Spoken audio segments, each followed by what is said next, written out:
Mon invité a été libéré de la toxicomanie en un instant surnaturel venant de Dieu. Ensuite, il a libéré 150 élèves du secondaire de leur dépendance. À tout de suite.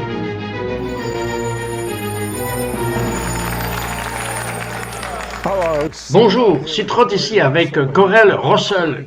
Et Corey, je vais vous ramener en 1997. Je vous regarde en ce moment et je dis, comment cela pourrait-il être le même gars? Mais en 1997, vous aviez un meilleur ami appelé Zach, et Zach se fait zapper avec Dieu. Que s'est-il passé?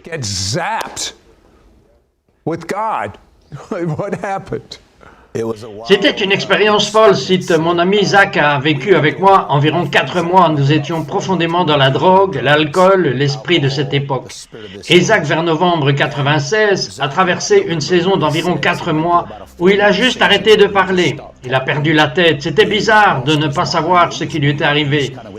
Et cela a culminé le 1er février 1997. C'était mon anniversaire. J'étais allé à l'université pour faire la fête ce jour-là. Je me suis présenté chez lui un autre jour pour sortir avec lui. Et je ne l'avais pas vu depuis quelques jours et il vient en courant à la porte d'entrée en me criant « Corey, c'est le paradis ou l'enfer, tu dois prendre une décision tout de suite. » Et je ne savais pas ce qui se passait, je recule et il dit « Tu dois prendre une décision maintenant. » J'ai dit « Je ne prends pas de décision, je pars. » Alors j'ai fini par attraper mon autre ami et nous sommes partis et on savait que la mère de Zach était en effet allée dans une conférence le week-end précédent. Venez ici et mettez vos enfants dans le lieu de prière et d'intercession. Elle a obtenu la percée samedi et le jeudi suivant, elle est revenue à la maison et elle l'a conduit à travers une puissante délivrance de 3 jours. Il avait connu le Seigneur en tant qu'enfant, il était revenu à lui surnaturellement et tout d'un coup, mon meilleur ami était sauvé. Et je suis blessé, je me sens trahi, j'ai supporté toute sa bizarrerie pendant 4 mois et le voilà maintenant sauvé. Et 2 semaines plus tard, il s'est présenté, j'étais toujours à l'université, il s'est présenté à l'université et il m'a emmené déjeuner. Et il a commencé à partager avec moi, il a dit « Corey, pendant ces 4 mois, le royaume des esprits s'est ouvert. Je voyais des anges et des démons, je voyais ceux qui contrôlaient les gens et je pouvais voir, tu es contrôlé par un esprit réel dont tu n'es pas conscient. » Et il a dit « Corey, nous étions enfermés dans la maison où nous faisions la fête. » Et il a dit « J'étais enfermé dans la maison cette nuit-là. Et la voix du Seigneur est tombée au milieu de la fête dans laquelle nous étions. Et le Seigneur a dit « Satan lève une armée, mais je lève aussi une armée et je vous appelle ce soir. Et je veux que vous alliez appeler vos amis. » Et donc il est en train de déjeuner en me racontant cette histoire et il dit « Corey, tu dois donner ta vie à Jésus. Le paradis est réel, l'enfer est réel et tu dois donner ta vie à Jésus. » Et j'ai été très dur, j'ai juste dit « Vous savez quoi? J'en ai assez d'entendre parler de tous ces trucs sur Jésus. Juste ramenez-moi à l'école. » Je venais d'avoir mon 2e PV conduisant en état d'ébriété. Ma vie était en ruine, mais pourtant je ne voulais pas de Jésus. Il est retourné au collège, il s'est garé dans le parking et juste avant de sortir du fourgon, quelqu'un est venu dans la camionnette. Je sais maintenant que son nom est le Saint-Esprit. Mais avant de le savoir, du côté droit de mon corps au côté gauche, j'ai commencé à trembler violemment. Et tout ce que je savais, c'était que je pouvais voir des éclairs de lumière entre une bataille acharnée entre la lumière et l'obscurité de mon âme. Mon ami s'est garé à l'arrière du parking, il a commencé à prier et il a dit « Au nom de Jésus, je lie l'esprit antéchrist ». Dès qu'il a lié l'esprit, cela s'est manifesté dans un étranglement autour de ma gorge et je ne pouvais plus respirer. Et je savais que je devais sortir le nom de Jésus. Donc je vais dire son nom. Mais tout ce que je sors, c'est J. Il est dans mon oreille en train de crier « Dis-le !» Et j'essaye finalement, je me souviens d'avoir pris une profonde respiration et avec toute la puissance à l'intérieur de moi, criant « Jésus !» Et juste au moment où j'ai crié son nom, la prise s'est détachée de ma gorge et c'était comme si Dieu venait et respirait dans ma bouche. Et tout ce que je pouvais dire pendant les 5 premières minutes, c'était « J'ai de l'air, j'ai de l'air, j'ai de l'air !» Et puis j'ai entendu une voix claire, alors que le jour me venait à l'esprit et la voix me disait de sortir de la camionnette « Monte sur le trottoir, donne-moi ta vie, tu es à moi !» Alors le 18 février 1997, au milieu d'un parking universitaire, j'ai sauté de ma camionnette dans le parking, beaucoup d'enfants courent partout et je crie à plein poumon « Jésus-Christ, je te donne ma vie, je suis à toi !» Et à ce moment, j'ai vécu le plus grand miracle de tous les temps. En un instant surnaturel, un passage de la mort à la vie. J'ai été délivré de toutes les drogues, de toutes les addictions, de toutes les perversions, en un seul contact avec la présence brute de Dieu. Et nous avons vu une explosion de Dieu qui a eu lieu au cours des 6 mois suivants, qui a secoué la communauté de ma petite ville. Maintenant, laissez-moi vous demander ceci. J'ai entendu dire que personne ne connaît Dieu, à moins que quelqu'un, quelque part, ne prie pour lui. Unless someone somewhere is praying for him. Vous avez découvert plus tard que non seulement vous, mais votre copain Zach étiez tous les deux en train de prier pour certains étudiants. Que s'est-il passé? Nous avons eu quelques étudiants sans nom, et c'est ce que j'aime chez Dieu. Il y a eu quelques jeunes filles sans nom du lycée qui ont dit « Dieu, nous voulons prier pour les pires enfants de la ville ». Nous étions en tête de liste. Et ils prenaient un déjeuner tous les mercredis et ils nous ont nommés devant le trône. Ils ont dit « Dieu, ferais-tu quelque chose dans leur vie qui toucherait toute notre communauté ?» And they said, God, would you do something in their lives that would touch our whole community? Within a month, en moins d'un mois, nous avons eu un cercle d'amis de la drogue qui ont eu des rencontres comme cela.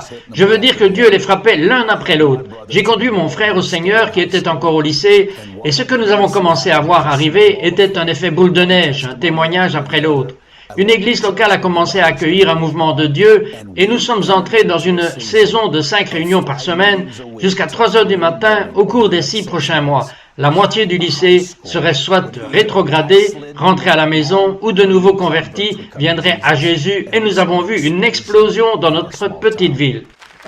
Vous savez que quelque chose est arrivé que j'aurais vraiment seulement souhaité qu'il m'arrive et vous le souhaiteriez. Il a commencé à avoir 2 mentors, 2 femmes âgées qui savaient des choses que cette génération ne connaît même pas. Elles savaient comment prier jusqu'à obtenir une réponse et elles vous ont encadré. Knew how to pray through till you get an answer. Quelle était l'importance de cela dans votre vie? Cela a compté pour moi comme la chose la plus importante au monde. La plus grande chose qui m'a touché à leur sujet, c'est que chaque fois qu'elles ouvraient la bouche, je pouvais sentir Dieu. L'atmosphère changeait, le ciel descendait, et elles ont commencé à me prendre par la main, et elles ont commencé à dire, « Corée, la prière est ce que tu as besoin. Te donner à la prière tôt le matin et en fin de soirée. Et quand le fardeau du Seigneur vient sur toi, tu dois t'abandonner à la prière. Il viendra des temps de travail et de mouvement de l'esprit à travers toi, et tu dois t'y abandonner. » Et expliquer le travail à ceux qui, c'est la prière d'accouchement, parce que c'est ce qui arrive. Vous devenez intime avec Dieu lorsque Dieu vous remplit. Il cherche des gens pour faire naître ses desseins sur la terre. Et ainsi, quand il trouve des gens qui disent « Dieu, je veux être ton conduit », il les remplit de lui-même, de ses desseins, et il s'associe avec lui en voyant la naissance de Dieu et la réalité du ciel toucher la terre.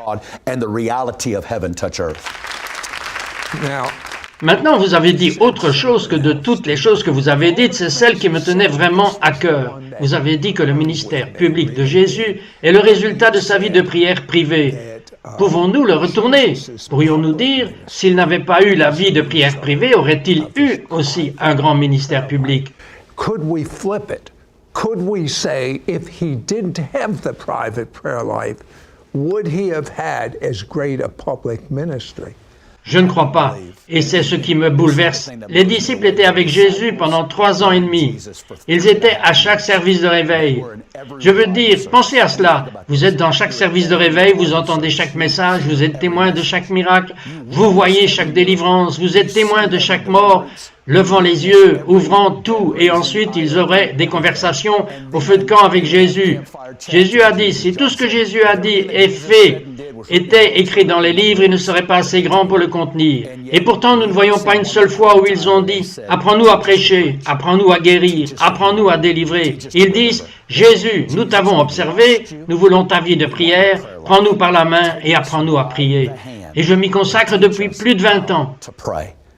And I have given myself to this for over 20 years. But 3 Mais il y a years 3 ans, Dieu vous a donné un mandat. gave you a mandate. Qu'a-t-il dit? What did he say? Après avoir passé 20 ans à venir constamment à Jésus et à m'apprendre à prier, il a dit, « Corée, il est temps pour toi de te joindre à moi pour enseigner la prochaine génération de prières. Il est temps pour toi d'intensifier les expériences que tu as apprises, les moments difficiles, les bons moments, les leçons que tu as apprises dans la prière.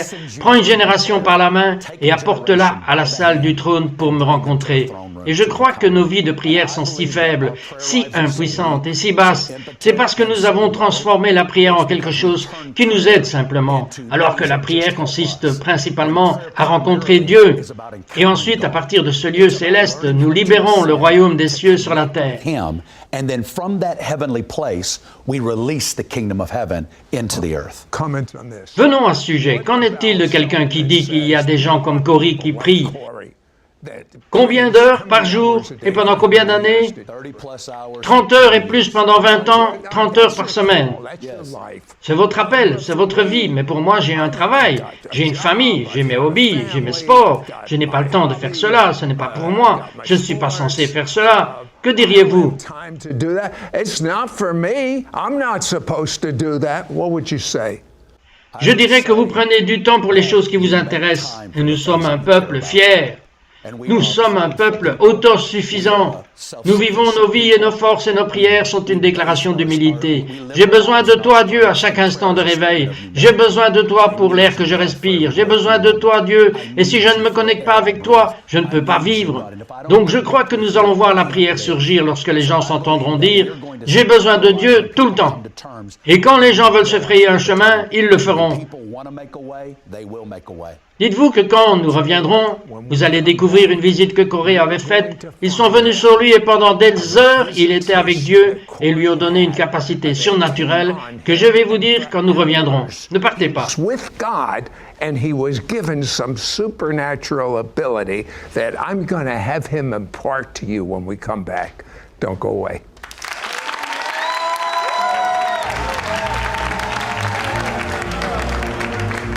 We will be right back to It's Supernatural.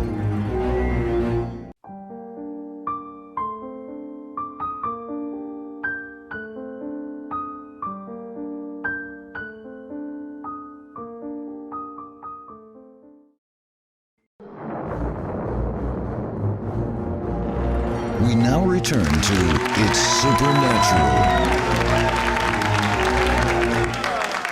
Corée, que voulez-vous dire par l'accès à la révélation? C'est le paradis?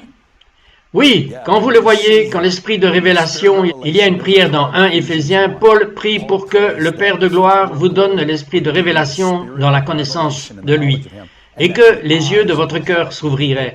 Lorsque vous ouvrez les yeux sur la réalité du ciel, la beauté de Dieu, et quand vous voyez Dieu, cet endroit pour voir est ce qui ouvre la porte à la foi, et la foi repose sur la révélation. Quand vous pouvez voir, c'est là que vous sortez dans l'invisible et que vous amenez l'invisible dans le visible. You can see, that's when you step out in the invisible and you bring the invisible into the visible. Dieu vous montre tellement de choses sur le lieu secret. Donnez-nous quelques pépites qui nous aideront, juste un couple. Of nuggets that will help us, just a couple. Oui, je veux vous dire, si vous voulez construire votre vie secrète, vous pouvez trouver un moment et un lieu cohérent où vous rencontrerez Dieu chaque jour et ne laissez aucune opportunité d'argent, aucun mauvais traitement ou aucune difficulté vous dissuader de cet endroit. Si vous vous présentez, je vous le promets, Dieu rencontre le cœur affamé. Personne ne sait quoi faire. Nous nous présentons et disons « Dieu, je te veux, je t'aime, emmène-moi en voyage ». C'est là qu'il vous apprend à prier, et il cultivera cet endroit pour vous, alors que vous vous présentez continuellement, il vous rencontrera. Et je dirais que le numéro 2 serait la prière et le langage surnaturel. Votre esprit crie des profondeurs pour connaître davantage Dieu, et quand vous rentrez dans cet endroit secret de Dieu, et vous commencez à prier dans des langues surnaturelles, c'est une connexion directe avec le ciel. Il libère le ciel sur la terre. Cela vous fortifie, cela vous remplit, et cela vous aide à entrer dans votre monde. And it sustains you to walk into your world. Corée, vous avez eu une rencontre dont je ne peux que dire « Waouh, j'aurais aimé avoir ça !» En 2003, vous étiez à une conférence de pasteurs. Que s'est-il passé? Conference. What happened? Oui, j'étais assis à la réunion et j'écoutais ce pasteur parler, juste en quelque sorte de ne pas l'écouter un peu. Et tout à coup, un autre de mes amis pasteurs a commencé à chuchoter à mon oreille. Et il a dit, « Corey, ma femme a rêvé de toi la nuit dernière. Et elle a vu un vieux livre anglais à couverture rigide appelé « Les histoires du réveil ». Et elle a commencé à parcourir les pages de ce livre. Et elle a commencé à voir différents revivalistes à travers l'histoire. Elle a vu le premier grand réveil, Jonathan Edwards et George Whitefield et John Wesley. Et puis elle est allée au deuxième grand réveil, Charles Finney, et puis elle est arrivée à une page et elle a vu que j'avais écrit un chapitre du livre. Et c'est comme si elle était partie dans le futur et elle lisait tous les récits de réveil dont je faisais partie dans ma génération. Et quand il a commencé à me raconter ce rêve, jamais rien de tel ne s'est produit avant ou après. Mais je commence littéralement à sentir l'air, le vent commence à bouger autour de moi. Et avant que je ne m'en rende compte, il se soulevait et il tournait autour de moi, et autour de moi, et autour de moi. Et avant que je ne m'en rende compte, j'étais en plein j'avais l'impression d'être dans l'œil d'une tempête de vent. Et je courais, et je savais que je devais quitter la réunion du pasteur, parce qu'elle devenait si violente, et je savais que j'entrais dans une rencontre. Et donc, je suis sorti, et j'ai trouvé un endroit pour être avec le Seigneur. Et le Seigneur a commencé à me parler. Pendant les 2 heures suivantes, j'étais dans cette rencontre, et le Seigneur n'arrêtait pas de dire, « Corey, tu n'as pas vu la grâce que je suis sur le point de libérer sur une génération pour la prière, le jeûne et la consécration. » Et la deuxième chose qu'il a dite, il a dit, « Mais cela doit être fait avec les frères et sœurs et la communauté. » Et puis il faudrait le redire, « Tu n'as pas vu la grâce, mais cela doit être fait avec les frères et sœurs en communauté. » Et le Saint-Esprit a donné naissance à une vision à l'intérieur de moi, que nous allons voir une génération surgir partout sur la terre. Ça va sortir du compromis, ça va sortir de l'apathie, le péché et les dépendances, et que nous allons voir l'esprit de prière reposer sur eux. La grâce du jeûne et d'une consécration surnaturelle qui mettra la crainte de Dieu et qui rayonnera. La gloire de Dieu partout où ils vont. Mais leur sécurité est de le faire ensemble. C'est ce que le Saint-Esprit m'a fait remarquer. Cela a commencé en 2003 et c'est devenu le rêve de ma vie. Dieu me permettra-t-il de diriger toute une génération? Dieu me donne des centaines de milliers de jeunes consacrés à ces réalités. Will you allow me to lead a whole generation? God, give me hundreds of thousands of young people given to these realities. Il était doté d'une capacité surnaturelle à transmettre la même faim qu'il a pour Dieu. Je voudrais, si vous pouvez le mettre dans des mots, vous avez passé tant d'heures par jour à prier. Vous ne pouviez pas faire cela sous la pure discipline. Il doit avoir déménagé dans le royaume de la présence de Dieu, qu'il n'y a pas de drogue dans le monde qui se rapprocherait pour le décrire quand vous entrez dans l'esprit avec Dieu. Comment était-ce? That would come close to describe it when you get in the spirit with God. What is it like?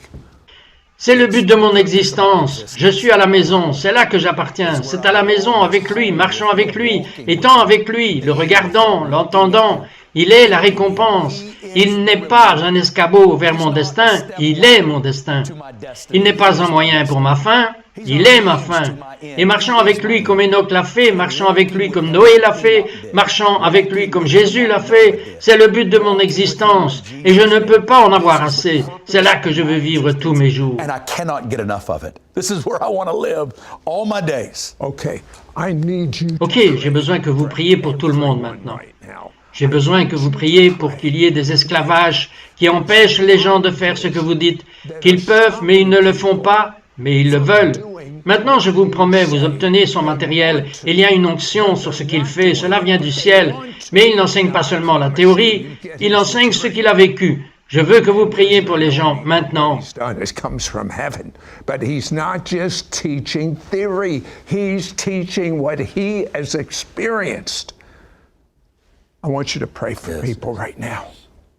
Je veux dire à tout le monde en ce moment, peu m'importe à quel point vous vous sentez sale, combien vous vous sentez honteux, combien de fois vous vous êtes inscrit puis vous êtes retombé.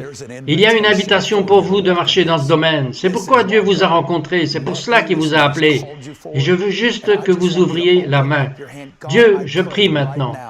Je prie en ce moment pour que la présence même du ciel remplisse les voitures, remplisse les salons, remplisse les chambres, remplisse les maisons de la gloire même de Dieu. Maintenant, vous avez été fait par Dieu et vous avez été fait pour Dieu. Il est votre maison.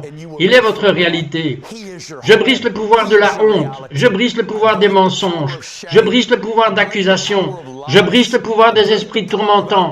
Je brise le pouvoir des esprits familiers. Je brise son pouvoir au nom de Jésus. Et je dis que vous avez été fait pour Dieu. Rentrez à la maison maintenant. Rentrez à la maison maintenant au nom de Jésus. Je le relâche sur vous, que la délivrance et la percée et une nouvelle intimité avec Dieu soient sur vous maintenant au nom de Jésus. Breakthrough and a new intimacy with God be upon you right now in Jesus' name. And there are Et vous êtes nombreux à regarder en ce moment, et vous êtes toujours à l'extérieur en train de regarder à l'intérieur. Vous n'avez jamais eu votre propre connaissance expérientielle avec Dieu. Et je vais vous faire une promesse maintenant. Si vous faites cette prière avec autant de sincérité que vous en avez en vous, Dieu y répondra. Je vous promets que Dieu est un bon Dieu. Dites cette prière à voix haute.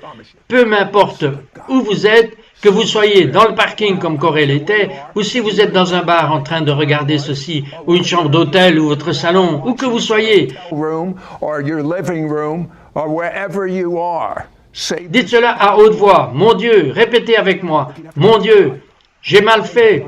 J'ai péché et je suis vraiment désolé. Je crois que ton sang lave tous mes péchés et je suis pur. C'est si bon d'être pur, Dieu. Il n'y a rien qui me sépare de toi. Rien. Et maintenant je suis pur. Jésus est entré en moi. Je fais de toi mon Seigneur et Sauveur. Seigneur Jésus, je n'ai pas honte de la bonne nouvelle. Et au nom de Jésus, je scelle cette prière et je prie pour que vous leviez les mains. C'est une forme d'abandon universel. Je prie pour que vous soyez remplis du Saint-Esprit et de feu. Priez en langue, Corée. Vous priez en langue en ce moment. Vous ne savez pas à quel point c'est parfait. Ça s'appelle des langues inconnues. Mais si vous n'émettez pas de son et ne bougez pas vos lèvres, personne d'autre ne le fera. Aussi vite que vous pouvez maintenant, au nom de Jésus.